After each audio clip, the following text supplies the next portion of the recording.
মদ্যপান,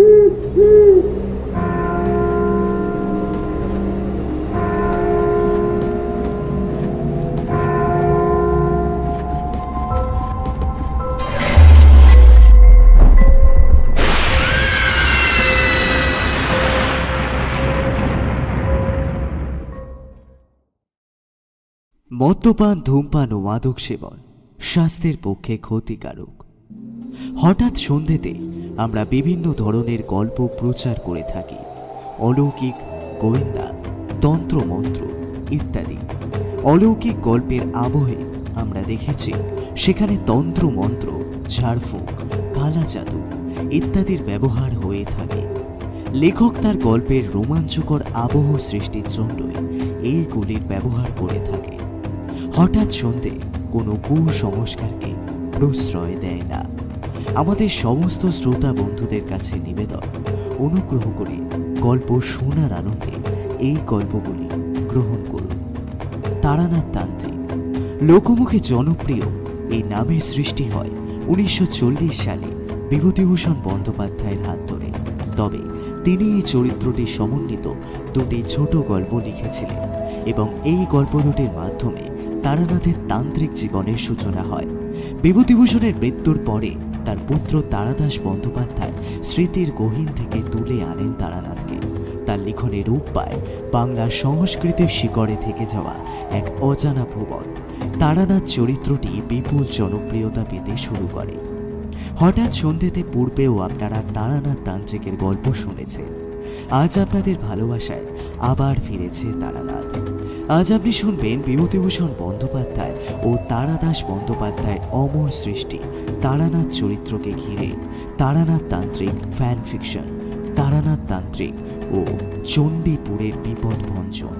আজকের গল্প পাঠে গল্পের সূত্রধর আমি সৌরভ, গল্পটির কলমে অনিক চক্রবর্তী, প্রধান চরিত্রে তারানাথ ও মাঝি। শুরু হচ্ছে আজকের নিবেদন, তারানাথ তান্ত্রিক ও চণ্ডীপুরের বিপদ ভঞ্জন।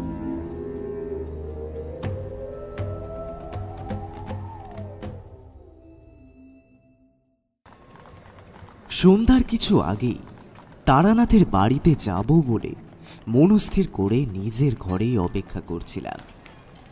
সন্ধ্যার অন্ধকার তখন আমাদের পাড়াটা ছেয়ে গিয়েছে। ল্যাম্পপোস্টের আলোগুলো নিস্তেজভাবে জ্বলছে আর নিভছে।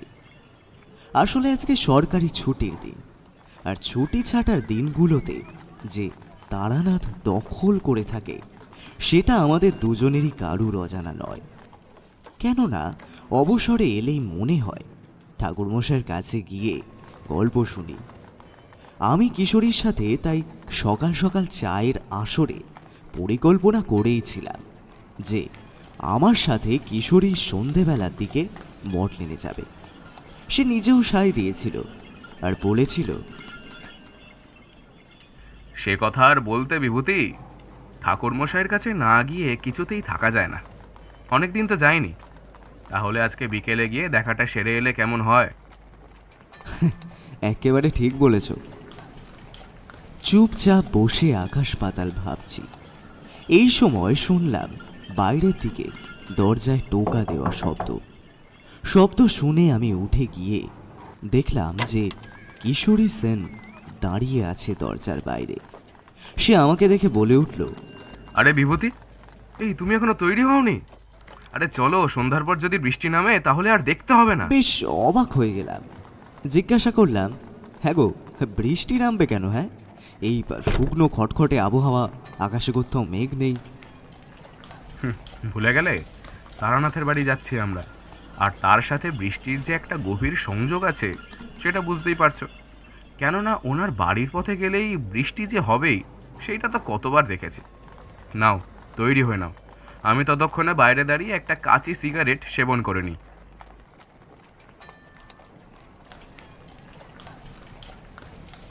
কথাটা বলেই কিশোরী নিজের বুক পকেট থেকে একটা সিগারেট বের করে সেটা ধরিয়ে টানতে লাগলো। আমার মনের মধ্যে উত্তেজনা হচ্ছিল যে আজকে ঠাকুরমশাই কি গল্প শুনিয়ে আমাদের পিলে চমকে দেবেন। কেননা প্রত্যেকবারই গেলে ওনার মুখ থেকে যে গল্প শুনতে পাই সেগুলো বস্তুত সত্যি বলে মনে করতে খুবই কষ্ট হয়, কিন্তু ঠাকুরমশাই এমনভাবে বলেন যে মনে হয় যে আমরা কলকাতা শহরে অনেক দূরে ফেলে রেখে চলে এসেছি কোনো দূর পল্লী গ্রামে, যেখানে দুপুরের নির্জন রৌদ্রে আমরাও ঠাকুরমশাইয়ের সাথে সাথে গ্রামের পথে চলা শুরু করেছি। কিশোরী আমার উদ্দেশ্যে আবার তাগাদা দিল। কই হে, হলো তোমার? এই চলো। হ্যাঁ, যাই যাই যাই কিশোরী, ছাতাটা সঙ্গে করে নিয়ে নি, দাঁড়ো। বলা তো যায় না, তোমার কথা মিলেও যেতে পারে। ঠাকুরমশাইয়ের কাছে গেলে বৃষ্টির অন্যথা হবে এমন ভাবার কোনো কারণ নেই। বলেই আমি কিশোরীর সাথে চলতে শুরু করলাম। কিশোরী আমার গম্ভীর মুখ দেখে বলল, ব্যাপার কি বিভূতি, তুমি এইভাবে চুপ করে আছো কেন? কিছু কি হয়েছে? না না না, কিছু হয়নি। ভাবছি একটা কথা, ভাবছি যে আজকে ঠাকুরমশাইয়ের কাছে গিয়ে কোন গল্পটা শুনলে ভালো হয়। আসলে অনেক দিন ওনার কাছে তেমনভাবে কিছুই শোনা হয়নি, দেখি কি বলেন উনি। আমার মনে হয় এইবার একটু অন্য ধারার গল্প শুনলে ভালো হতো। কথা বলতে বলতে কখন যে আমরা পৌঁছে গেলাম ঠাকুরমশাইয়ের বাড়ি, সেইটা আমরা জানতেই পারলাম না। মোড়ের মাথার দোকান থেকে 8 পয়সার পাসিং শো কিনে নিয়ে ঢুকলাম ঠাকুরমশাইয়ের দোরগোড়ায়। আমাদের দেখে উনি বললেন, আরে তোমরা দুজন এই সময়? বেশ ভালোই হলো। আচ্ছা, বৈঠকখানায় গিয়ে বসো, আমি আসছি একটু পরে। খানিক পরেই ঠাকুরমশাই নিজের সদ্য ব্যবহৃত কলকেতে ফুঁ দিতে দিতে ঢুকলেন বৈঠকখানার ঘরে। তারপর গড়গড়ায় টান দিয়ে তিনি বললেন, তোমাদের পরিকল্পনা দেখছি আজকে সার্থক হলো তাহলে। হ্যাঁ, বেশ গল্প বলার পরিবেশ, কি বলো হে? বৃষ্টি বাদলার দিনে আমার গল্পগুলো তোমাদের শুনতে আবার ভালোই লাগে, কি তাই তো? আমি হতবাক হয়ে বললাম, বলছেন কি? ব্যবসা গরমে যেখানে টেকা দায় হয়ে যাচ্ছে, সেখানে আপনি বৃষ্টির কথা বলছেন? না, মনে তো হচ্ছে না বৃষ্টি হবে বলে। তবে আপনার সাথে আমি শর্ত ধরবো না বাবা, কেননা আপনি তান্ত্রিক মানুষ, কোত্থেকে না কোত্থেকে ভিন্ন ধরনের মন্ত্র পড়ে বৃষ্টি করিয়ে দিতে পারেন। আচ্ছা, একটা মানুষের মধ্যে এই এমন ধরনের শক্তি থাকতে পারে কি করে যে সে ইচ্ছে করলে প্রাকৃতিক পরিবর্তন করিয়ে দিতে পারে অতি সহজে? এই যেমন বৃষ্টি বাদলার কথাই হলো, সেটা তো আপনি করিয়ে দিয়েছিলেন একদিন। শুধু কি তাই, আপনি ইচ্ছে করলে বৃষ্টির সময়ের আগু পিছু করতে পারেন। এর পেছনে আসল কারণটা কি বলুন তো? এগুলোই কি করা যায় নাকি নাকি এর চাইতেও অনেক বেশি কিছু করা যায় তন্ত্রমন্ত্রের সাহায্যে? কলকেতে টান দিল তারানাথ, তারপর মৃদু হেসে বলল, এইগুলো হলো আগমতন্ত্রের কিছু পদ্ধতি। এইগুলো আয়ত্ত করতে গেলে অনেকদিন সাধনারও দরকার পড়ে, বুঝলে? সদ্গুরু থাকলে তুমি নিজেও এইগুলো করতে পারো। তন্ত্রের এমন শক্তি যে সেই শক্তির গুণে কেউ ইচ্ছে করলে কারুর অনিষ্টও করতে পারে, শুধুমাত্র প্রকৃতির সংহার শক্তি দিয়েই। মনে নেই ওই কাপালিকের কথা, যে মাধব ঘোষের অনিষ্ট করবে বলে শ্মশানে বেতালকে ডেকে এনেছিল? ওই বেতাল তো প্রকৃতির সংহার শক্তির রূপ। এই রকম অনেক ধরনেরই শক্তি আছে,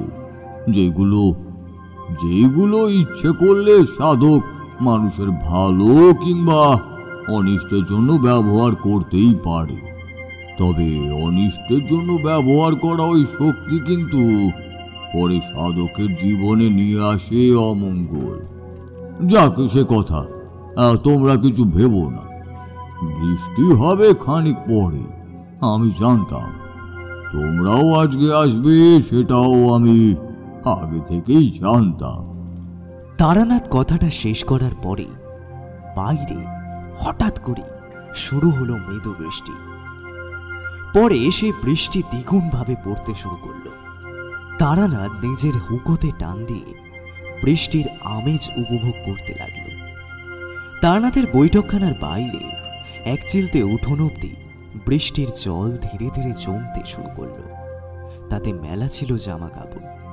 চারি সেই জামা কাপড় দৌড়ে তুলতে ব্যস্ত হয়ে পড়ল। অনেকক্ষণ এইভাবে কেটে যাওয়ার পর কিশোরী এইবার প্রশ্ন করল, আমাদের আসার কথা আপনি জানলেন কি করে ঠাকুরমশাই? আমরা তো আপনাকে কিছুই জানাইনি। তাহলে সেসব জানার জন্য ওই মন্ত্রতন্ত্রের দরকার হয় না। আমি আমার অভিজ্ঞতার থেকেই এইগুলো খুব সহজেই বলতে পারি। ঠাকুরমশাই, আপনার বাল্যকালের একটা ঘটনা শোনান না। মানে তান্ত্রিক জগতে প্রবেশের আগে আপনি কি কোনো ভয়ঙ্কর পরিস্থিতির শিকার হয়েছিলেন? মানে এমন একটা কাহিনীর কথা বলুন যেখানে আপনার ওই শুরুর দিকে মারাত্মক বিপদ ঘনিয়ে এসেছিল। আমার এই কথা শুনে তারানাথ তার কলকেতে টান দিয়ে বলল, দেখো, তন্ত্রমন্ত্রের সাথে সম্বন্ধ আমাদের পারিবারিক ভাবে। আমার ঠাকুরদা ছিলেন মা কালীর উপাসক। তিনি নিজের তন্ত্র সম্বন্ধে অনেক গভীর জ্ঞান রাখতেন, কিন্তু বাইরে থেকে কেউ কিছুই বুঝতে পারত না। প্রচন্ড রাশভারী লোক ছিলেন কিনা তাই কথাও কম বলতেন, কিন্তু যা বলতেন সেটা একেবারে যুক্তি দিয়ে এমন ভাবে বলতেন যে তার ওপর কোনো কথা বলার দরকারই পড়তো না। আমি সর্বদা আমার ঠাকুরদার ঘরে অনেক পুঁথিপত্তর দেখতাম। সেইগুলো দেখে হয়তো তখন বুঝতাম না, তবে সাধনার জগতে বেরিয়ে বুঝতে পেরেছি যে ওইগুলো কত অমূল্য সম্পদ। আমার ঠাকুরদা একাধারে যেমন তান্ত্রিক সাধুদের সাথে মেলামেশা করতেন, তেমনি অনেক সময় আমাদের বাড়িতে অনেক সাধু সন্ত থাকতেন কিছুদিন ধরে। তখন আমার বয়স প্রায় ওই বছর 20 কি 22। ঠাকুরদা আমার বাল্যকালে দেহ রেখেছেন। আমি নিজেও তখন হন্যে হয়ে সদ্গুরুর খোঁজে ঘুরে বেড়াচ্ছি। গাছতলা থেকে শুরু করে মন্দিরের চাতাল, আর সেই সাথেই খুব দরকার হলে গেরস্ত বাড়িতে আশ্রয় নিচ্ছি। একদিনের কথা বলছি, সেই সময়টা ছিল শ্রাবণের প্রথম সপ্তাহ। ঝমঝম করে বৃষ্টি হচ্ছে, বিরামহীন বৃষ্টির দাপটে খেতে জল ঢুকছে, নদীর জলে বানও আসছে। অনেক মানুষও নিজেদের ঘর বাড়ি সবকিছু বিসর্জন দিয়ে নিরাপদ আশ্রয়ে গিয়ে দাঁড়িয়ে আছে। যেই সময়ের কথা বলছি সেই সময় আমি দেখতাম মানুষজন হন্যে হয়ে একটা আশ্রয় খুঁজছে।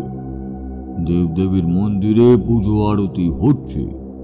সকলের একটাই প্রার্থনা যে এই দুর্যোগ থেকে যেন তারা বেঁচে যায়। আমি তান্ত্রিকদের সাথে ঘুরে ফিরে তখন বেশ কিছু ক্ষমতা পেয়েছি, আর অনায়াসে বুঝতে পারছি যে এটা শ্রাবণ মাস হলেও এতটা বৃষ্টি হওয়ার কথা নয়। কেউ হয়তো নিজের তান্ত্রিক শক্তির গুণে এমন সর্বনাশা কাজ করেছে।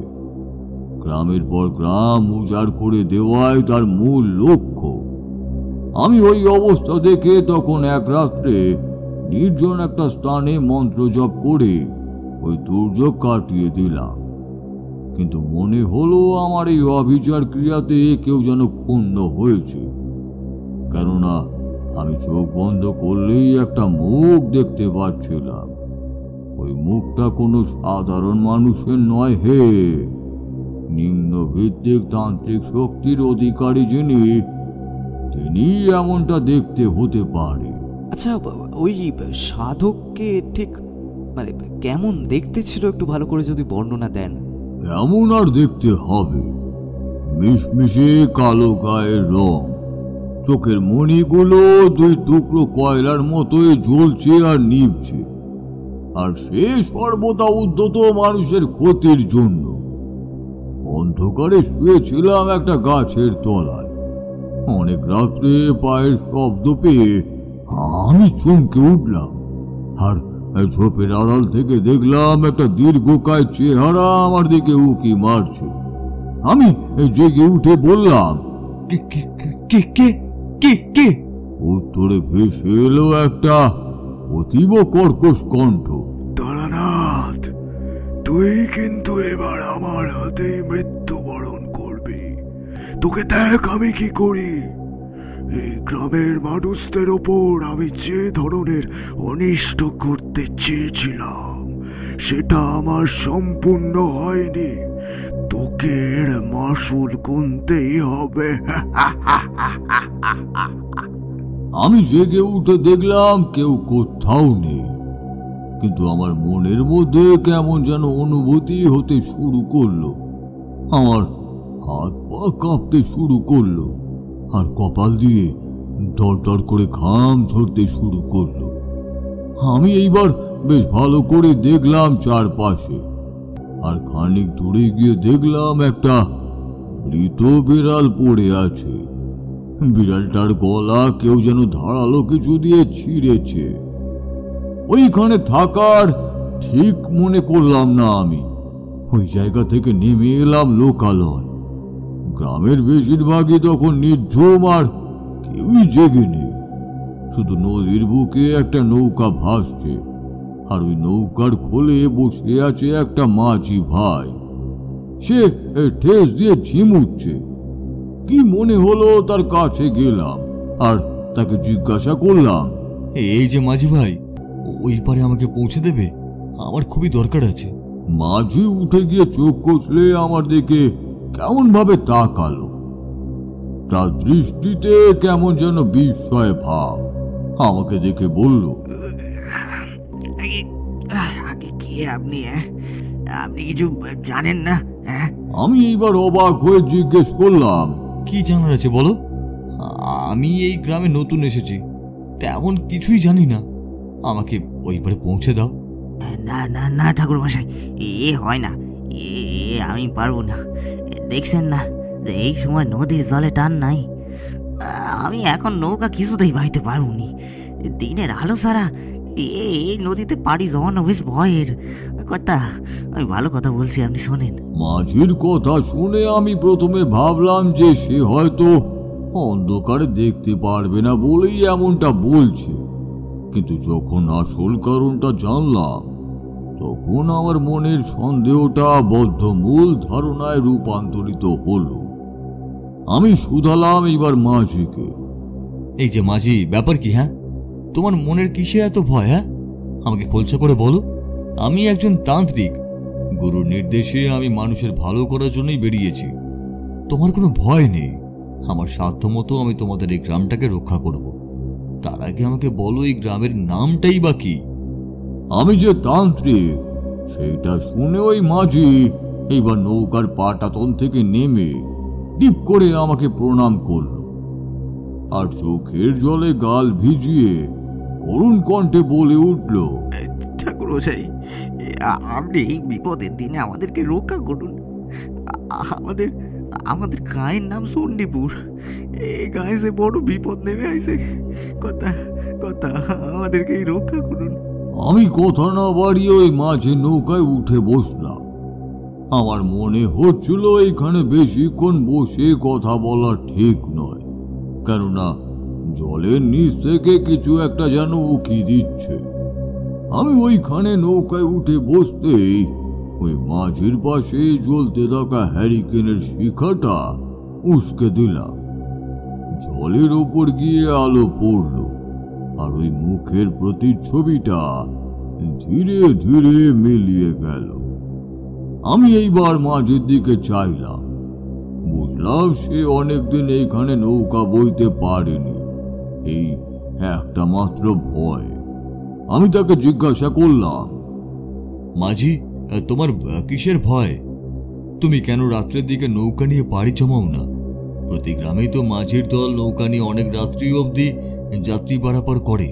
তাহলে তোমার অসুবিধাটাই বা কোথায়? আসলে কথা, নৌকো চালিয়েই আমার সংসার চলে। আমি সেই সাথে মাছও ধরি, কিন্তু ওই যে সমস্যা ওইখানে। দিন কতক আগে যদি ওই সমস্যাটা না হইতো তাহলে আমি অক্লেশে আপনাকে নিয়ে ওই ওই পারে পৌঁছে দিতে পারতাম। আসলে এক সপ্তাহ কেটেছে, শ্রাবণ মাসে শুরু হলেও এইভাবে যে বান হবে সেটা সেটা কেউ ভেবে দেখেনি। একদিনের কথা বলি, রাত্রি তখন অনেক ওই ওই কিনারে চুপচাপ বসে প্রতীক্ষার প্রহর গুনছি। সেই সময় দেখলাম এক জটা জুটোধারী সাধু যে আসছেন খড়ম পায়ে দিয়ে। সে কি চেহারা ঠাকুর মশাই, সচক্ষে না দেখলে বিশ্বাস করা দায়। আপনি নিজেও সাধু, কিন্তু তার দেহের গড়নটা বড় আলাদা ছিল। লম্বা লম্বা কুকড়া কুকড়া চুল নেমেছে কাঁধ অব্দি, আর আর আর ওই চোখের দৃষ্টি দেখলে মনে হবে নিমেষেই বর্ষ করে দেবে সব কিছু। আমার কাছে এসে ওই সাধু বেশ কঠিনভাবে তিরস্কারের ভঙ্গিতে আমাকে বলতে লাগলো, এই মাঝি, আমাকে ওই পারে পৌঁছে দে। তখন তখন জ্যোৎস্না রাত্রি। সাধুর ওই কণ্ঠ শুনেই আমার কাল ঘাম ছুটে গিয়েছে। আমি তার দিকে নৌকা বাড়িয়ে দিতেই তিনি আমার নৌকায় উঠে পড়লেন, আর তারপর কোনো কথা না বলে একদম সোজা হয়ে বসে বিড় বিড় করে কিসব মন্ত্র আওড়াতে লাগলেন। আর মাঝে মধ্যেই কার সাথে যেন কথা বলছিলেন। সাধুর সাথে কিছু ছিল কি? হ্যাঁ ঠাকুর মশাই, হ্যাঁ হ্যাঁ ছিল ছিল ছিল। ওই একটা একটা মোটা গোছের লাল রঙের পোটলা। ওই পোটলার মধ্যে কি ছিল আমার ঠিক ধারণা নাই। সে ওই পুটলিটা মাঝ নদীতে এসে কি একটা মন্ত্র পড়ে ছুঁড়ে মারল, আর হো হো করে অট্টহাসি করলো। আমি আমি ভয় পেয়ে গেছিলাম ঠাকুর। তান্ত্রিকটির ওই রূপ দেখে আমি ভয়ে জড়ো হয়ে বসেছিলাম। আর বললে বিশ্বাস করবেন না ঠাকুর মশাই, অন্ধকারে অভ্যস্ত চোখে দেখলাম যে জলের ভিতর থেকে একটা মেয়ের রক্তাক্ত হাত উঁচু হলো। তারপর সেটা ধীরে ধীরে জলের ভেতরে তলিয়ে গেল। তলিয়ে যাওয়ার সঙ্গে সঙ্গে যেই শব্দ ভেসে উঠলো জলের তলা থেকে, সেইটার বর্ণনা আমি দিতে পারবো না ঠাকুর। শুধু আমার গায়ের লোম খাড়া হয়ে গেল। ওই তান্ত্রিকটি অনেকক্ষণ এক মনে আসার পর আমার দিকে তাকিয়ে বলে উঠলেন, এই মাঝি, এইখান থেকে গ্রামের পথ কতদূর? চণ্ডীপুর গ্রামে আমি যেতে চাই। আমাকে একজন ভালো গেরস্ত বাড়ির সন্ধান দিতে পারিস? আমি চুপ করে রইলাম। মনে মনে আমার সন্দেহ দানা বাঁধল যে এই ভয়াল দর্শী তান্ত্রিক কেন আমাদের গ্রামে কারুর বাড়িতে থাকতে চাইছে। মানুষকে চিনতে আমার ঠিক ভুল হয় না। আমার ওই সাধুটিকে দেখে এমন একটা বিতৃষ্ণা জন্মেছিল যে মনে হয়েছিল এক্ষুনি আমি তাকে আমার নৌকা থেকে তাড়িয়ে দিই, কিন্তু সাহসে কোনো ছিল না। অভিশাপ দিয়ে দিলে আমার পরিবার ধ্বংস হয়ে যাবে। আমি তখন কুল খুঁজে পাবনি। এক মনে সব ভাবছি। সেই সময় তান্ত্রিক সাধু আমারে ফের ধমকে সুরে বললেন, এই হতভাগা, কথা বললে কানে যায় না নাকি? ফোন করে রেখেছিস যে জানলেও কিছু বলবি না? না সাধুজি, বলবো না কেন। কিনারায় পৌঁছে মাইল খানেক পথ হাঁটতে হবে আপনারে, তবে গিয়ে আপনি গায়ের পথে প্রবেশ করতে পারবেন। কিন্তু একটা কথা জানতে পারি কি, গায়ে আপনি কেন থাকতে চাইছেন? এখানে কেউ আপনার নিজের লোক আছে বুঝি? কথাটা বলেই যে বস্তু বড় ভুল করেছি সেটা ওই সাধুর চোখের মনি দেখেই আমার মনে হলো। তিনি কাছে এসে আমারে কর্কশ্বরে বলল, সব কথা তোর জানার দরকার নেই, কিন্তু আমার পথে বাধা দিলে তোকেও কিন্তু আমি জলে ভাসিয়ে দেব। কথাটা মনে রাখিস। আমি যদি আমার অবিচার ক্রিয়া শুরু করি তাহলে কিন্তু তুইও মরবি, সাথে তোর পরিবারের সকলে মারা যাবে। আমি এই গ্রামে এসেছি নিজের দরকারে। এইখানে আজ থেকে প্রায় 32 বছর আগে সদানন্দ মোড়ল আমাকে ঘাড় ধাক্কা দিয়ে দাঁড়িয়ে দিয়েছিল। ওই দিনের কথা আমি ভুলিনি। আজকে কিঞ্চিত আমার ইচ্ছে পূরণ হয়েছে, কিন্তু কিন্তু এইবার আমি সম্পূর্ণ ইচ্ছে পূরণ করব। ঠাকুরমশাই, আমার বুক কেঁপে উঠল ওই সাধুর কথা শুনে। আমি প্রবাদ করলাম মনে মনে। একই পাতলার পরিবেশ, সন্ধ্যার অন্ধকার জমাটবদ্ধ হয়ে এসেছিল। আমি কিছুই দেখতে পাচ্ছিলাম না, কিন্তু কিন্তু একটা জিনিস আমার চোখে পড়ল যখন বৃষ্টির সাথে বাসটা পড়লো অদূরে। কি দেখলে তুমি? আমি ওই মাঝিকে কৌতূহলবশত জিজ্ঞাসা করলাম। মাঝি ঢোক গিলে বলে উঠল, বিদ্যুৎ ঝলকে দেখলাম যে যে সাধুটি আমার সামনে বসে আছে ঠিকই, কিন্তু তার চোখের মনি অনর হয়ে আছে আর আমার দিকেই তাকিয়ে আসে শুধু। ওই সাউনি কিন্তু মোটেই স্বাভাবিক নয় বাবা। ওই সাউনির মধ্যে একটা হিংস্রতার ভাব বিদ্যমান। ওই দিন আমি কোনো রকমে ওই সাধুকে পৌঁছে দিয়ে তারপর নিজের বাড়ি ফিরে এসেছিলাম। ভেবেছিলাম যে বিপদ কেটে গেছে, কিন্তু বিপদ যে সবে শুরু হয়েছে ঠাকুরমশাই। আমি কল্পনাও করতে পারিনি এই বোধহয় এবার শেষ হয়ে যাবে। তুমি কি আর ওই সাধুকে দেখতে পেয়েছিলে? না না, আর দেখতে পাইনি, কিন্তু তার করা ক্ষতিমূলক ক্রিয়াতে আমাদের অনেকে ভুগতে হয়েছে। আমার আর ওই নদীতে নৌকা বইতে ইচ্ছা হয় না, কেননা ওই নদীর সম্বন্ধে মানুষের একটা ভয় আছে। আসলে আসলে এই নদীর বুকে নৌকা চালানো আর মাছ ধরার পাশাপাশি অনেকেই আবার স্নান করে, কিন্তু একবার স্নান করতে গিয়েই দেখলাম যে এখানে অনেকেই মৃত্যুবরণ করেছে। মৃত্যুবরণ করেছে? কি করে? আমাদের নাপিত পাড়ায় নিতেই আসে, সে একদিন আমার সাথে নৌকা করে মাছ নদীতে মাছ ধরতে গিয়েছিল। বাদলার দিনে এমন প্রায় সকলেই যায় অল্প বিস্তর। আমি আমি লাভের মুখ দেখি। ওই দিন কি হলো, নিতাই আমাকে বললে, এই যে মাঝি ভাই, চলো তো একটু মাছ নদীর বুকে নিয়ে আসি। এই দেখো, সাথে আমার কাছে মুগার সুতো আসি পাশে। প্রথমে মাছ ধরবো, তারপর নিয়ে একেবারে বাড়ি ফিরবো। হ্যাঁ, কি বলো? মাছ নদীর বুকে নাও আর কি দরকার? তার সাথে নদীর উত্তর দিকে গিয়েই হয় না মাছ ধরা? আর স্নান করে নিও, ওই দিকে না গেলে কি নয়? হ্যাঁ। নিতেই আমার দিকে কেমন যেন সন্দেহের দৃষ্টিতে সে রইল। তারপর বলল, কেন বাজি, আমাকে মাছ নদীর বুকে গিয়ে নাইতে নিষেধ করছো কেন? হ্যাঁ, কি ব্যাপার বলো দেখি, একটু খোলসা করে বলো তো। ওইখানে যাবেন না, ওই দিকটায় ভালো মাছ নেই। ওইখানে গেলে লাভের লাভ কিছুই হবে না। সেইটা আমি বুঝে নেব, তুমি আমাকে নিয়ে চলো তো দেখি। অগত্যা ঠাকুর মশাই, আমি নৌকা নিয়ে ওই দিক পানি গেলাম, কিন্তু মনে হচ্ছিল যে ওই দিকে যাওয়াটা আমার একেবারে ঠিক হচ্ছে না। আমাকে অনেকে অনেক কথা বলেছিল, অনেক কথাই ওই নিতাই বলছিল, কিন্তু আমি চুপ করে ওই দিকে নৌকা চালিয়ে দিচ্ছিলাম। মাছ নদীর বুকে আসার পর দেখি যে গতকাল রাত্রে ওই ভয়ানক দৃশ্য দেখার পর আমার মনে যা চিন্তা উঠেছিল তার কিছুই নেই। নদীর জল একেবারে শান্ত। আমি একবার ওই নিতাই রে বললাম, এই নিতাই, যা করার তাড়াতাড়ি করে নাও, আমার আবার বাড়ি ফিরতে হবে। ওইদিকে বৃষ্টি নেমে এলে সমস্যার এক শেষ। নৌকা চালিয়ে আমি বেশ ক্লান্ত হয়ে গেছিলাম, তাই নিতাই একাই মাছ ধরছিল আর আমি সইয়ের মধ্যে শুয়ে একটু জিরিয়ে নিয়েছিলাম। কিন্তু বেশিক্ষণ জিরিয়ে নিতে পারলাম না। হঠাৎ করে একটা চিৎকারের শব্দ আমার কানে ভেসে এলো। আমি ধর্মর করে উঠে পড়লাম। নিতেই দেখি ছিপ নিয়ে প্রাণপণে মাছটারে ধরার চেষ্টা করছে আর আমারে ডাকছে, মাঝি মাঝি মাঝি, দ্রুত এসো, আমারে ধরো। মনে হচ্ছে সেই কানে ওজনের একটা বড় মাছ পেয়েছি। আমার একার পক্ষে নৌকায় তোলা সম্ভব নয়। আসো আসো আসো, আমাকে সাহায্য করো।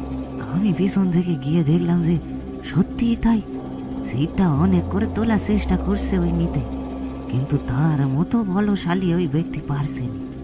কি মাছ ধরিছে সেটা দেখার জন্য আমি যেই না নৌকার বাইরে মুখ বাড়িয়েছি, অমনি ঠাকুর মশাই যা দেখলাম, তাতে আমার গোটা শরীর দিয়ে রক্ত জল করা একটা ভয়ঙ্কর স্রোত বয়ে গেল।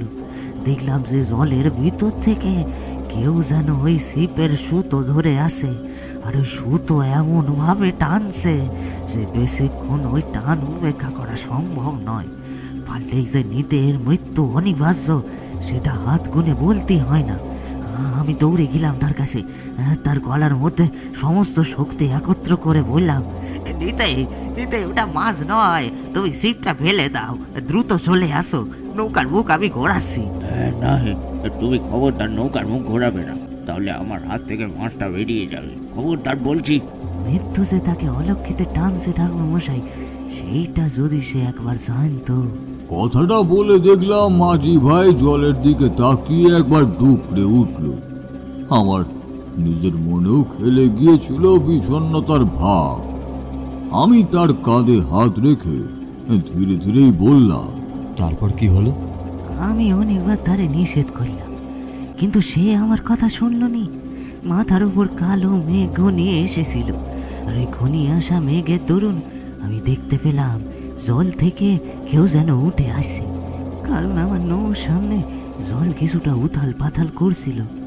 আমি বিপদ বুঝতে পেরে তখন প্রস্তুত হচ্ছি যে কিভাবে নদীর থেকে ঝাঁপ মেরে পেছনে চলে আসবো, কিন্তু ওই যে বিধি বাম অদৃষ্ট যে আমার কপালে লিখে রেখেছিল অন্য কিছু। দেখলাম একটা নারী মূর্তি উঠে দাঁড়ালো, তার হাতে ধরা ওই ছিপের সুতো।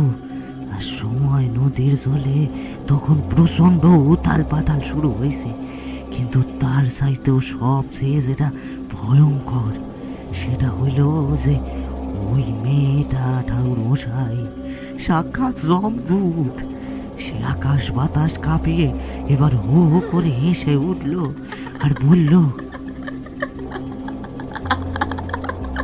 এইবার আমার হাতেই তোদের গ্রাম শুদ্ধ সকল লোকের মৃত্যু হবে, কেউ তোদের উদ্ধার করতে পারবে না।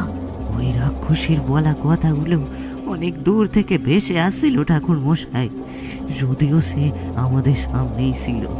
এবার নিতাই থর থর করি কাঁপতে থাকলো আর আমারে বলতে শুরু করলো, নৌকা নৌকা ঘোড়া, ও যে সাক্ষাৎ শয়তানের পাল্লায় পড়েছে, মেরে ফেলবে রে আমাকে। কথাটা বলে যেই ওখান থেকে সে আসতে গেছে অমনি ওই মেয়েটি তার গলা প্রচণ্ড গতিতে চেপে ধরলো আর তার নখ দিয়ে নিতের গলাটা এমনভাবে বিধিয়ে দিতে লাগলো যে ফিনকি দিয়ে রক্ত বেরোতে শুরু করলো। ওই দৃশ্য আমার পক্ষে দেখা ক্রমেই অস্বকর হয়ে উঠেছিল। আমি আর থাইতে না পেরে বসে পড়লাম আর মাঝ নদীর বুকে ইষ্ট নাম স্মরণ করতে লাগলাম। কিন্তু তখনই আমার কানে ওই পিশাচিনীর হাড়িম করা কণ্ঠ ভেসে এলো। সে হু হু করে হেসে উঠল আর বলল, যাকে ইচ্ছে তাকেই ডাকতে পারিস, আজকে নিতাইয়ের প্রাণটা নিলাম, এবার একে একে যে এখানে আসবে তাকেই আমি এইভাবে রক্ত চুষে মেরে ফেলবো। তখন কি করলে মাঝি ভাই? তুমি কি নৌকা থেকে নেমে সাঁতার দিয়ে পালিয়ে গিয়েছিলে?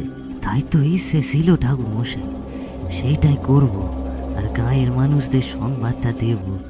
কিন্তু আমার সামনে যে দাঁড়িয়েছিল সে এক সাংঘাতিক শক্তি ধরা অপশক্তি। আপনি তান্ত্রিক মানুষ, আপনি আমার সাইতে বেশি ভালো জানবেন। ওই অপশক্তি এবার নিতের গলা ছিঁড়ে রক্ত পান করে, তারপর ওই দেহটা জলের মধ্যে ফেলে দিতে আমার দিকে তাকালো আর এমনভাবে আমার দিয়ে চাইলো যে আমার আর এক পা বাইরে যাওয়ার শক্তি রইল না। শুধু শুধু ওই মেয়েটার হাসি শুনতে পেলাম। কি ভয়ানক সেই হাসি, আর হিম করা হাসি। জীবনে অত ভয়ানক কিছু দেখিনি। এর আগেও কি নদীতে ওই রকম উপদ্রব হতো? তুমি কি মনে করে বলতে পারো? না ঠাকুর মশাই, একেরে হলপ করে বলতে পারি, যেই দিন ওই সাধু ওই পুটুলিটা জলের মধ্যে মন্ত্র পড়ে ফেলেছে সেই দিন আমি নিজেই অনুভব করেছিলাম একটা টান। ওই পুটুলিটা পড়ার সাথে সাথে আমার কি রকম মনে হয়েছিল যে আমি নিজে ওই জলে ডুব মারি, মরে যায়, জীবনটারে শেষ করে ফেলি। আমার সংসার ধর্ম করে কোনো লাভ নেই। আমাকে কেউ যেন তীব্রভাবে টানছিল, এমনকি ওই তান্ত্রিকের সামনে আমি জলে ঝাঁপ অব্দি মারতাম, কিন্তু ওই তান্ত্রিক আমার মাথার উপর হাত রেখে কিছু একটা করতেই আমার ওই ভাবটা আপনা থেকেই কেটে গেল। আমারে ওই তান্ত্রিক বলেছিল, এই যে মাঝি, তুই এখানে আসবি না। এই মাঝ নদীতে যেই আসবে তাকে বিপদে পড়তে হবে। আর ভুল করেও যদি এই কথা তুই ফাঁস করিস, তাহলে 24 ঘন্টাও তুই এই পৃথিবীর বুকে প্রাণে বেঁচে থাকতে পারবি না। আমার রোষেই তুই শেষ হবে, আর ওই মৃত্যুটা হবে তোর সাংঘাতিক। এতটা বলা হওয়ার পরেও দেখলাম জলটা খানিক ছলকে উঠল। মাঝি এইবার আমার দিকে ভীতভাবে তাকিয়ে বলে উঠল, ওই যে এইবার আসবে আমারে শেষ করতে। আমি যে খেয়াল না করে আপনারে সব কিছু বলে ফেললাম। এবার আমার কি হবে? আমার পরিবার নিয়ে বাস, তাদের ওপর কোনো বিপত্তি ঘনিয়ে আসবে না তো? দয়া করে আপনি দয়া করে আমারে উদ্ধার করো ঠাকুর মশাই। বলে দিন কি করলে ওই সন্ন্যাসী আমার কোনো অনিষ্ট করতে পারবে না। আমি এইবার ওই মাঝির হাত ধরে বলে উঠলাম, তুমি কিচ্ছু ভেবো না, আমি আজকে তোমার বাড়িতেই থাকবো। কেননা তোমার কোনো ভয় আমি হতে দেব না। আমি থাকতে কেউ তোমার অনিষ্টও করতে পারবে না। আগে তোমাকে সম্পূর্ণ বিপদমুক্ত করব, তারপরেই চণ্ডীপুরে আমি আমার তান্ত্রিক ক্রিয়ার দ্বারা অপশক্তির প্রভাব মুক্ত করব। তুমি একটা কাজ করো, তোমার বাড়ির পথে আমাকে নিয়ে চলো, আর হ্যারিকেনের আলোটা যেন না নেবে সেদিকে খেয়াল রেখো। আমার কথা শুনে ওই মাঝে ঠিক তাই করল। আমি তার নৌকার ভিতরে বাহ্যিক অংশে স্বস্তিক চিহ্ন এঁকে দিলাম। কিশোরী এইবার প্রশ্ন করল, কেন ঠাকুরমশাই স্বস্তিক চিহ্ন কেন আঁকলেন? তার কারণ হচ্ছে আমাদের বৈদিক শাস্ত্রে বলা একটি প্রাচীন ধর্মীয় সাংস্কৃতিক প্রতীক। এই চিহ্নটা অত্যাধিক পবিত্র। আমি অনেক গৃহে গিয়ে শুধু এই চিহ্ন দিয়েই আমার কাজ শুরু করেছি। এই চিহ্ন থাকলে কোনো বাইরের অপশক্তি আসতেই পারবে না। আর নদীর জলে ওই তান্ত্রিক ওই ক্রিয়া করে রেখেছিল, তাই ফলেই আমাকে এটা করতেই হতো। আর মাঝি চণ্ডীপুরের যেই অংশে থাকে সেদিকে যেতে হলে নদীর মাঝ বরাবর দিয়ে গেলেই তাড়াতাড়ি হয়, বুঝলে? কিন্তু কোনো প্রকার সুরক্ষা ছাড়া যদি ওই পথ দিয়ে যাই তাহলে বিপদ হতে পারে।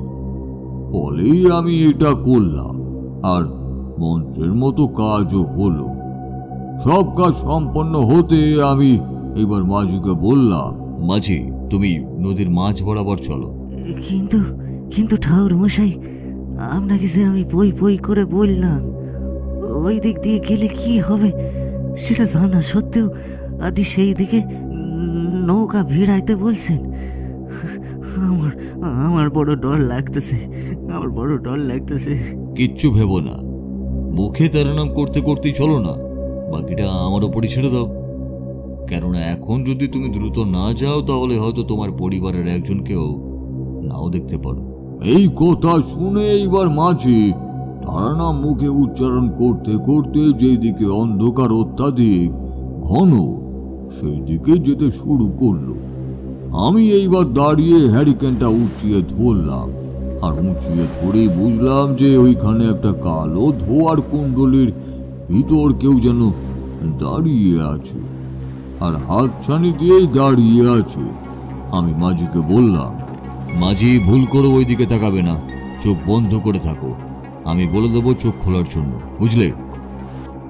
আচ্ছা ঠাকুরমশাই, জলের মধ্যে দাঁড়িয়ে থাকা ওই মেয়েটা কি করছিল? আমি প্রশ্ন করলাম।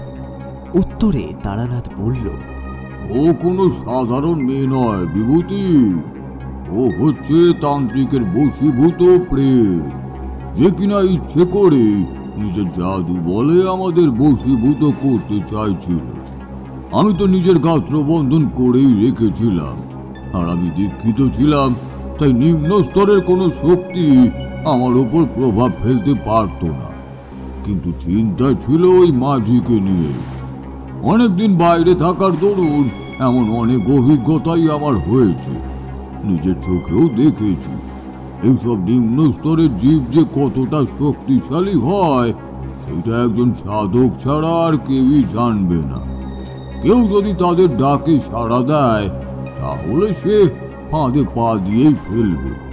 চোখের সাথে চোখ মেলালেও হবে একই অবস্থা। জলের ওপর দাঁড়িয়ে থাকা ওই প্রেতের পাশ দিয়ে যখন যাচ্ছিলাম তখন আমি হ্যারিকেনের আলোটা উস্কে রেখেছিলাম যাতে কোনোভাবে অন্ধকার ভাবটা না থাকে। একবার অন্ধকার হলেই তাদের শক্তি বেড়ে যায়। ওই মেয়েটা অনেক চেষ্টা করলো কিন্তু কিছুতেই পারলো না আমাদের নৌকার কাছে আসতে। ফলে সে এক সময় মিলিয়ে গেল বাতাসে, আর বাতাসে মিলিয়ে গেলে আমরা দেখলাম দূরে কিনারা দেখা যাচ্ছে। মাঝিকে চোখ খুলতে বলে আমরা দুজন মিলেই কিনারা এসে পৌঁছালাম। মাঝি কিন্তু অন্য কথা বলল। সে চোখ খুলতেই ইতিউতি চাইল, তারপর আমাকে বলল, ঠাকুর মশাই মনে হয়েছে এবার বেঁচে গেলাম। আমি তাহলে দিন 2-3 নদীর বুকে আর আমি পা দেব না। বিপদ যেসে বিপদ আমি আর ডাকতে পারবো না। আমি শুধালাম, ব্যাপার কি শুনি, কি হয়েছে? আর নদীতে পা না দিলে তোমার চলবে কেমন করে? হ্যাঁ, নৌকাটা নোঙর করতে করতেই ওই মাঝি এবার বলে উঠল, ঠাকুর মশাই না সইলে কোনো কোনো কোনো কোনো ক্ষতি নেই। পাইলে আমি দুবেলা অনাহারেই কাটিয়ে দিতে পারি। কিন্তু আজকে আমার সাথে কি হয়েছে জানেন? কি হলো শুনি? আপনি আসুন আমার সাথে, আমি তারপর সম্পূর্ণটা বলতেছি আপনারে। কি হয়েছে আমি সব বলছি। আমি আর ওই মাঝি এইবার মেঠো পথের ওপর দিয়ে চলতে শুরু করলাম। আর পথ চলার মধ্যে দিয়েই আমি শুনলাম ওই মাঝির বিচিত্র সব ঘটনা। সে বলল, আসলে আপনি তো তখন ওই হ্যারিকেন নিয়ে আমার সামনে দাঁড়িয়ে আমারে চোখ বন্ধ করে রাখার নির্দেশ দিয়েছিলেন। কিন্তু ওই যে প্রেত সে আমারে বারে বারে বলতেছিল চোখ খুলতে, চোখ সে দেখতে। আমি যেন তার ডাকে সাড়া দিই। এমনকি আমার হাতে তার স্পর্শ শক্তি পেয়েছি। এই দেখুন না, কথাটা বলতে বলতে আমি কেমন যেন কেঁপে উঠতেছি। ভালো করেছো মাঝি ভাই, তুমি ওইটাকে সাড়া না দিয়ে ভালোই করেছো। যদি একবার সাড়া দিতে তাহলে আমার হাত থেকে সবকিছুই বেরিয়ে যেত, আর আমি তোমাকে রক্ষা করতেও পারতাম না। আচ্ছা, তোমার বাড়ি কতদূর? এসে গেছি ঠাকুর মশাই। ওই যে দূরে দেখতে পাচ্ছেন, ওইখানেই। আচ্ছা, আপনি কি এই গ্রামকে কোনো কিছু করে উদ্ধার করতে পারবেন? আমার ভীষণ ভয় হচ্ছে। আমার যদি ওই তান্ত্রিক কিংবা ওই রাক্ষসী কোনো ক্ষতি সাধন করে ফেলে তাহলে আমি কি করব?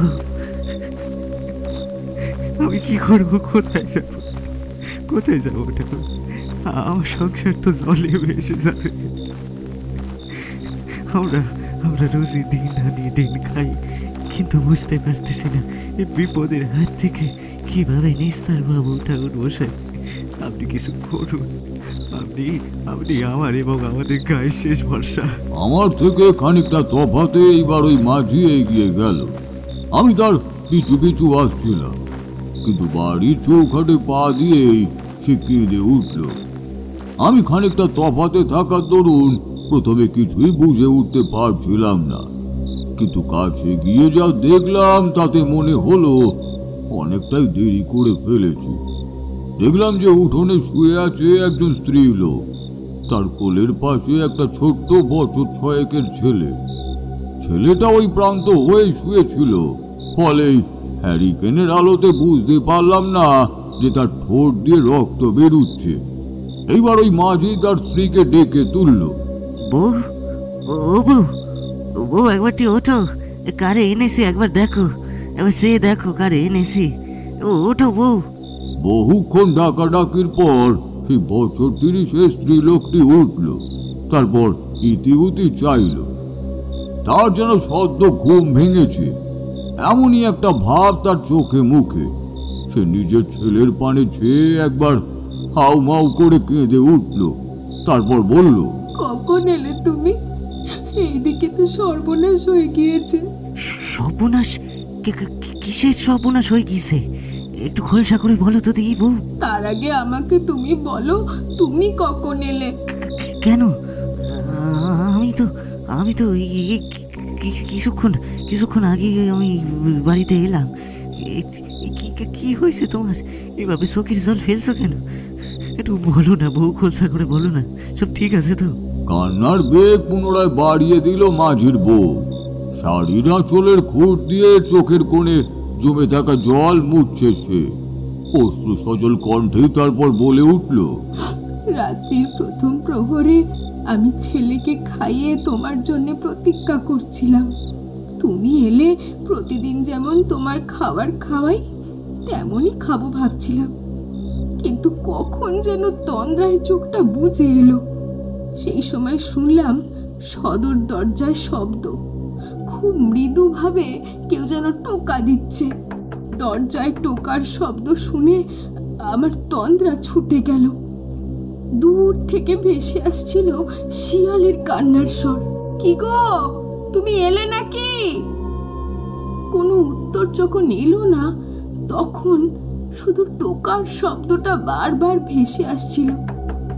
আমি এবার অন্ধকার উঠোন পেরিয়ে সদর দরজায় গিয়ে কান পেতে শুনলাম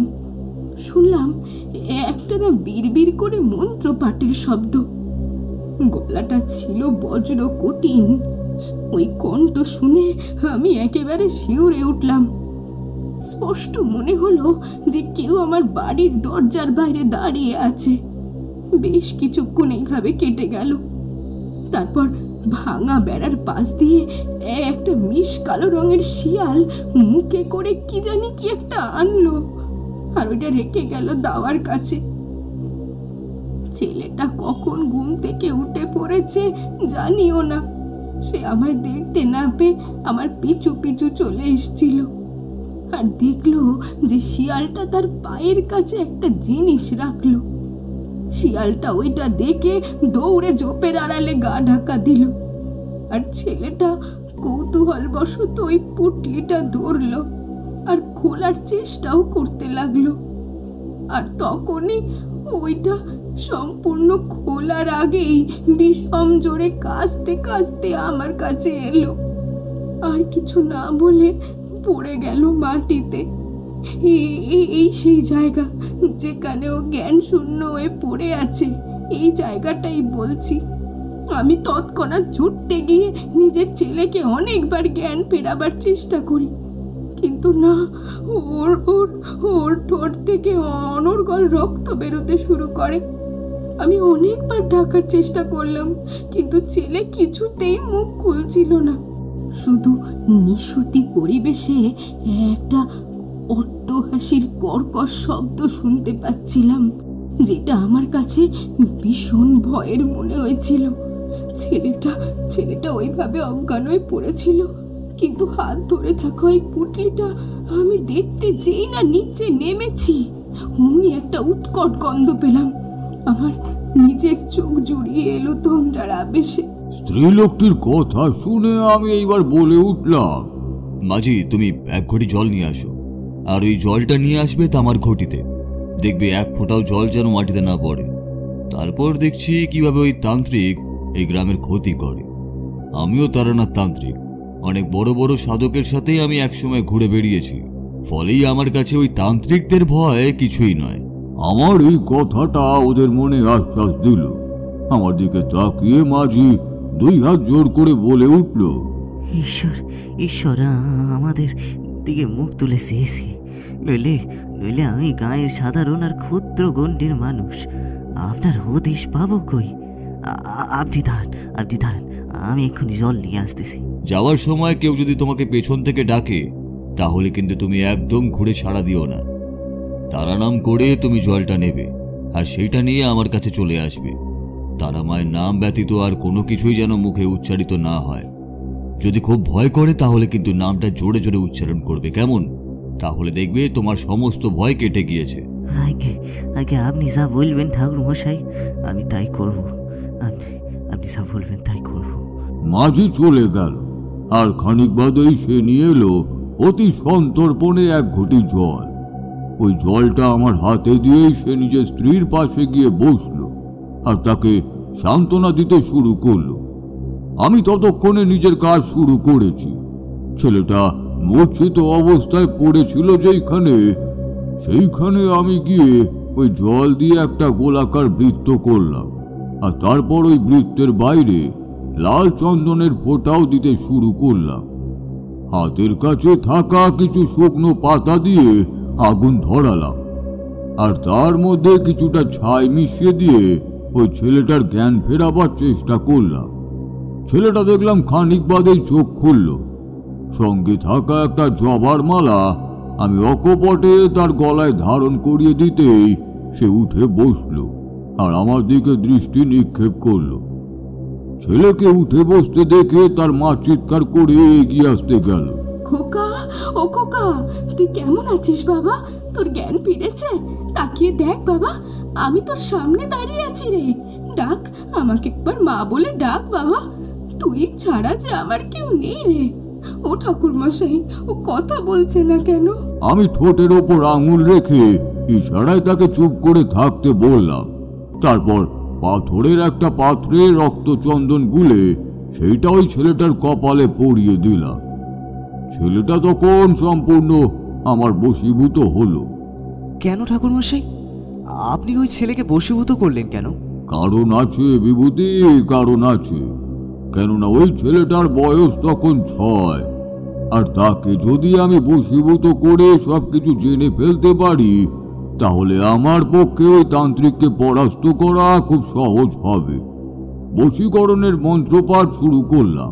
ওম ক্রিং ক্রিং কালিকায় বিদ্মহে বশীভূতায় স্বাহা। মন্ত্রটা পড়ছি যখন, তখন ছেলেটির ভিতর থেকে গোঙানি সূচক এক প্রকার শব্দ বেরুচ্ছে, আর সে গণ্ডির মধ্যে বসে থেকে বারবার নিজের মাথাটা দোলাচ্ছিল। আমি মন্ত্রটা উচ্চস্বরে পড়ার পর মা কালীকে আহ্বান জানাচ্ছিলাম, কারণ মা কালীর শক্তি যদি আমার ওপর এসে পড়ে তাহলে আমার কাজ সফল হবে। ছেলেটি এক সময় স্থির হয়ে গেল। যখন বুঝলাম যে এইবার প্রশ্ন করা যেতে পারে, তখন আমি তাকে পুঙ্খানুপুঙ্খভাবে সবকিছু জিজ্ঞাসা করলাম। তাতে আমাকে ওই বাচ্চা ছেলেটা বলল যে খুব শীঘ্রই গ্রামের বুকে নেমে আসছে বিপত্তি। ওই তান্ত্রিক সাধক গ্রামের ক্ষতি করার জন্য বদ্ধপরিকর হয়ে উঠেছে, কিন্তু তার আগেই বাড়িতে থাকা সদস্যদের সে মেরে ফেলতে চায়। আজকেই চরম অনিষ্ট করতে যাচ্ছিল। অল্পের ওপর দিয়ে বেঁচে গেছে সকলে, কিন্তু এইবার যদি পুনরায় চরম আঘাত আসে তাহলে কিন্তু আর কোনোভাবেই পরিত্রাণ দেওয়া সম্ভব নয়।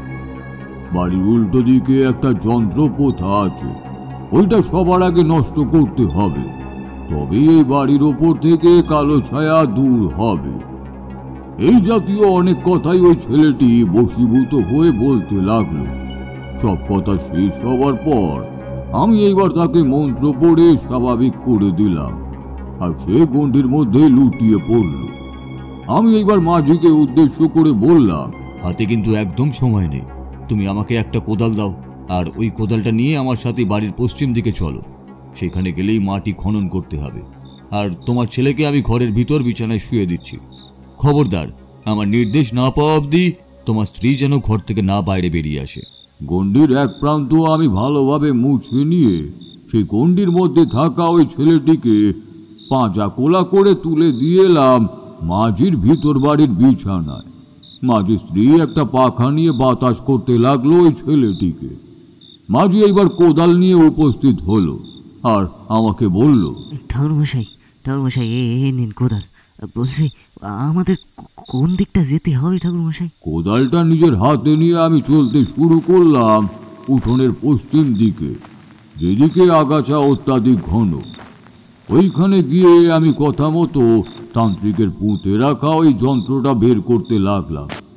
তাহলে এই বাড়ি মুক্তি পাবে, কেননা এইখানে আসার আগে ছেলেটার মাথায় আমি একবার হাত রেখেছিলাম।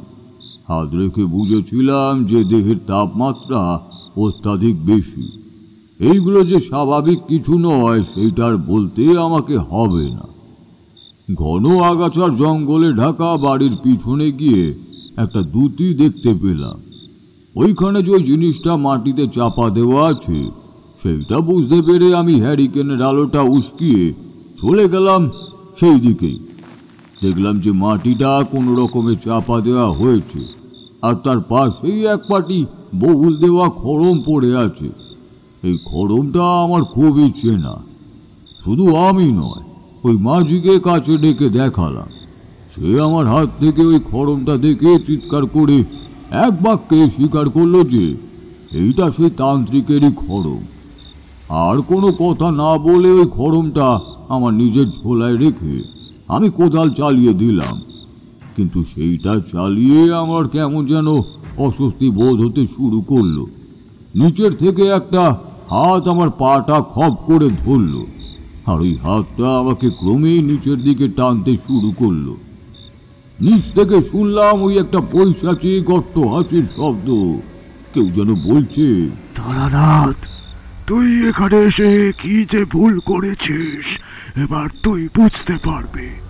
আমার কাছে বাধা দেওয়ার ফল কি হয় হাতে নাতে আমি টের পাইয়ে দেব। এবার দেখাবে কি করে। আমি কোদালটা আবার চালালাম আর একটা সূর্য মন্ত্র পাঠ করলাম। মন্ত্র পড়ে যেই মাত্র একটা জবা ফুল ওই গর্তের মধ্যে নিক্ষেপ করে ফেললাম, অমনি নিচ থেকে কারুর মর্মান্তিক শব্দ শুনতে পেলাম। মনে হচ্ছিল কারুর যেন সর্বাঙ্গ জ্বলে গিয়েছে। আর ওই হাতটা আমার পাটা ছেড়ে দিল আর অদৃশ্য হয়ে গেল। আমি আমার কাজ না থামিয়ে মাটি খনন করতেই লাগলাম। অনেকক্ষণ খনন কাজ করার পর পেলাম একটা মাটির ছোট্ট মুখ ভর্তি সরা। ওই সরাটার মধ্যে কিছু যেন একটা গুঁজে রাখা আছে, আর ওইটা আমার চোখে পড়তেই আমি সেইটা সঙ্গে সঙ্গে তুলে নিয়ে সেইখান থেকে চলে এলাম। আর ওই যে আগুনটা জ্বালিয়েছিলাম ওই আগুনে আরো কিছু শুকনো পাতা ফেলে দিয়ে খুলে ফেললাম মাটির সরার মুখটা। খুলে দেখি যে আমার সন্দেহ ঠিক। যদি সময় মতো ওইটা না খুঁজে পেতাম তাহলে এই বাড়ির একটা না একটা প্রাণ চলেই যেত। আমার হাতে ধরে থাকা ওই জিনিসটা দেখে কিন্তু এবার এই মাঝিও ভয় পেয়ে গেল। সে আমাকে বলল, ওই ওই ওই জিনিসটা কি ঠাকুর মশাই? ওই জিনিসটা দিয়ে কি করছে তান্ত্রিক? হ্যাঁ, একটু বলুন না। আমি ওই মাটির পাত্রটা ধরে নিয়ে চোখ বুজে তখন অন্য একটা দৃশ্য দেখতে পাচ্ছিলাম। দৃশ্যটা মোটেই সুবিধার নয়। স্পষ্টই দেখলাম যে ওই নিম্ন শ্রেণীর তান্ত্রিক থেকে একটা চিতার আতপোড়া কাঠ এনে ওইটা দিয়ে মাঝির আর গ্রামের থেকে তুলে আনা মাটি মিশিয়ে নানাবিধ ক্রিয়াদি করতেই ব্যস্ত। আমি আর বিলম্ব করলাম না। মাটির ওই সরার মধ্যে গুঁজে রাখা ওই কাগজটা খুলে দেখি যে তার মধ্যে একটা অদ্ভুত নকশা করা আছে। সেটা দেখে বুঝতে পারলাম সব কিছু। কিশোরী এবার প্রশ্ন করল, আচ্ছা ঠাকুরমশাই, ওই কাগজে কিসের নকশা আঁকা ছিল? আর ওইটা কোন কাজে ব্যবহৃত হতো যদি না আপনি ওইটা খুঁজে বের করতেন? তারানাথ মারাত্মক চমকে উঠল আর বলল, ওই তান্ত্রিক নিম্ন শ্রেণীর তান্ত্রিক ছিল, আর সে প্রকৃতির সংহার শক্তির প্রয়োগ করে প্রথমে মাঝির পরিবারকে মেরে তারপর গ্রামের ক্ষতি করতে চেয়েছিল। প্রশ্ন থাকতেই পারে যে মাঝির প্রতি তান্ত্রিকের কিসেরই বা এত শত্রুতা থাকতে পারে। আসলে ওই তান্ত্রিকের সমস্ত কুকীর্তি ওই মাঝি দেখে ফেলে। তান্ত্রিক তো নিজেই ওই ক্রিয়া করেছিল নৌকায় বসে থাকার সময়। মাঝির সামনেই সব কিছু হয়, ফলে মাঝি যদি বেঁচে থাকে তাহলে তো সে গ্রামের সমস্ত লোককে সাবধান করে দেবে। ওইটাই চাইনি ওই তান্ত্রিক। আমি এইবার ওই কাগজটা আগুনে ধরলাম আর ওইটা ধীরে ধীরে পুড়তে শুরু করলো। আমি মা কালীর বীজ মন্ত্র পড়ছিলাম আর মাটির সরাটা আগুনে ফেলে দিয়ে কাগজটাকে আগুনে পুড়িয়ে দিচ্ছিলাম। দেখতে দেখতে সমস্ত কাগজটা পুড়ে যাওয়ার পর আমাকে একদলা কালো ধোঁয়া এসে ঘিরেছিল। যাই হোক, আমি ওই পিশাচটিকে অঙ্গুলি নির্দেশ দিলাম যে ওই তান্ত্রিকের ভবলীলা সাঙ্গ করার জন্য। তারপর ওই ধোঁয়াটা চলে গেল। মাঝিকে বললাম, মাঝি, আমার সাথে আরেকবার নদীর কিনারায় তোমাকে যেতে হবে, একদমই না গেলে নয়। তোমার অসুবিধা নেই তো? না ঠাকুর মশাই, আমাদের ভালোর জন্যই আপনি অপদেবতার সঙ্গে যেভাবে সংঘাত করছেন, তাতে আমি কেন বাধা দেব? চলুন চলুন, আমি আপনার সাথে যেতে রাজি আছি। হঠাৎই আমার মনে একটা প্রশ্ন জাগল। আমি তারানাথের উদ্দেশ্যে বললাম, আচ্ছা ঠাকুরমশাই, ওই তান্ত্রিককে তো আপনি মেরে ফেলার জন্য তারই জাগিয়ে তোলা পিশাচকে দিয়েই তাকে নিধন করবেন, এটা বুঝতে পারলাম, কিন্তু ওই অত রাত্রে নদীর কিনারে যাওয়ার কি দরকার ছিল? এটা যদি একটু খোলসা করে বলেন। দরকার ছিল হে, ওই মেয়েটিকে মুক্ত না করলে সে যে গ্রামের সকলকে জলে টেনে নিয়ে তারপর মেরে ফেলতো। বুঝতে পারলে না? আমি নদীর কিনারে গিয়ে ক্রমাগত একটা মন্ত্রপাঠ করতে শুরু করলাম। আসলে এই মন্ত্রপাঠটা ছিল আমার ঠাকুরদার পুঁথি থেকে নেওয়া। আমার ঠাকুরদা যে তান্ত্রিক, পুজো পদ্ধতি ইত্যাদি ব্যাপারে অনেক গভীর জ্ঞান সঞ্চয় করে রেখেছিলেন। ওনার পুঁথি ঘাটতে গিয়েই আমি একবার একটা পদ্ধতি দেখেছিলাম, যেখানে লেখা ছিল যে কোনো অতৃপ্ত আত্মাকে মৃত্যুর পর কিভাবে ফিরিয়ে দিতে হয়। সেটার তান্ত্রিক পদ্ধতির মন্ত্র আমি দীর্ঘ 3 বছর ধরে জপ করে সিদ্ধ করেছিলাম। ব্যাস, ওই মন্ত্রটা 108 বার পাঠ করার পর আমি একটা কলা পাতার মধ্যে একটা প্রদীপ জ্বালিয়ে ভাসিয়ে দিলাম জলে। আর ঠিক ওই সময় গ্রামের পশ্চিম দিক থেকে ভেসে এলো আর্তনাদের শব্দ। মাঝি ভয়ঙ্কর চমকে গিয়ে বলে উঠল, ও কিসের শব্দ ঠাকুর মশাই? মনে হচ্ছে কারুর গলা টিপে কেউ যেন নৃশংসভাবে হত্যা করছে। উফ, কি ভয়ঙ্কর শব্দ! হ্যাঁ মাঝি, তুমি ঠিকই বলেছ। তান্ত্রিকের জাগিয়ে তোলা ওই অপশক্তি তার হত্যা করেছে। এইবার তোমার ছেলে আর তোমরা একদমই নিরাপদ। আর হ্যাঁ, তোমাদের গ্রাম যে বিপদমুক্ত তার আভাস এইবার তুমি পাবে, কিন্তু তার আগেই মেয়েটিকে মুক্ত করতে হবে। কথা শেষ হবার পর জলের মধ্যে সেই মেয়েটার দেহাবশেষ আর শাখা ইত্যাদি ভেসে উঠল। আমি ওইগুলো নৌকার থেকে নাগাল পেয়ে তুলে নিলাম, আর ওইগুলোকে একটা কাপড়ে বেঁধে ফেললাম, এবং সেগুলোকে নিয়ে যেই মাত্র শ্মশানে গিয়ে চিতার মধ্যে ফেলে দিলাম, ব্যাস, আমার কানের কাছে কেউ যেন বলে উঠল, ঠাকুর মশাই, আমি মুক্ত হয়ে গেলাম। আপনাকে অনেক ধন্যবাদ। আমার মৃতদেহ নিয়ে ওই তান্ত্রিক ক্রিয়া করেছিল আর আমাকে পিশাচ করে রেখেছিল। আপনি আমাকে উদ্ধার করলেন। কেবলমাত্র আমি দেখতে পেলাম চিতার মধ্যে একটা নীলাভ আলোক রশ্মি ক্রমে ঊর্ধ্বমুখে উঠতে উঠতে বাতাসের সাথে মিলিয়ে গেল। আমার মন থেকে মুছে গিয়েছিল বিপদের অনুভূতি, বরং বিপদ ভঞ্জনের একটা তীব্র আনন্দে আমি আত্মহারা হয়ে গিয়েছিলাম। আর ওই চিতাকে আমি প্রণাম করলাম, কেননা শ্মশানে মা কালী থাকেন। শ্মশানের মধ্যে একটা মা কালীর মন্দিরও ছিল, সেইখানে তখন কেউই ছিল না। আমি 2 হাত জোড় করে প্রণাম করে মাকে বললাম, মা, এই গ্রামকে তুমি বিপদ থেকে মুক্ত করো আর মাঝির ছেলেকে সুস্থ করে দাও। বললে তোমরা বিশ্বাস করবে না, মন্দিরের ছাদে ঝুলে থাকা ওই ঘন্টাটা আপনা থেকে বেজে উঠল। আর ওই ঘন্টাটা বাজার পর বুঝলাম আমার কথা মা শুনেছে।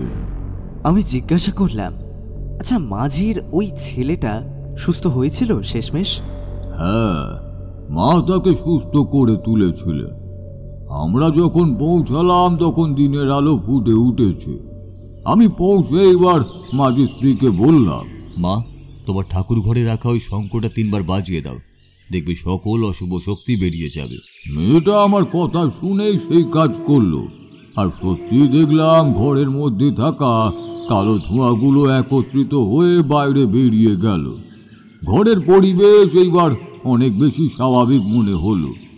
আমি আর ওইখানে দাঁড়ালাম না, বেলা বাড়লে সেইখান থেকে চলে গিয়েছিলাম, কেননা আমি এক জায়গায় বেশি দিন থাকি না, সেটা তো জানোই।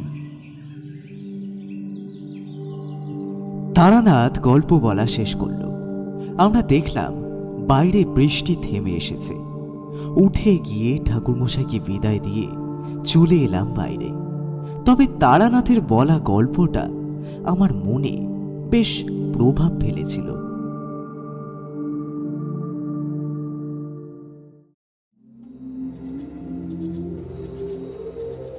হঠাৎ সন্ধ্যেতে আজ আপনি শুনছিলেন তারানাথ তান্ত্রিকের ফ্যান ফিকশন তারানাথ তান্ত্রিক ও চণ্ডীপুরের বিপদ ভঞ্জন। তারানাথের চরিত্রে বুবাই, আত্মার চরিত্রে বর্ণিশা, কিশোরীর চরিত্রে রৌনিক, মাঝের বউয়ের চরিত্রে বর্ণালী, অন্যান্য চরিত্রে গল্প পাঠ, গল্পের সূত্রধর, শব্দগ্রহণ ও ধ্বনি পরিকল্পনায় আমি সৌরভ, পোস্টার ডিজাইন কৃষ্ণেন্দু। শেষ হলো আজকের নিবেদন। সঙ্গে থাকুন, আবারও এক রোমাঞ্চকর গল্প নিয়ে ফিরছে হঠাৎ সন্ধে।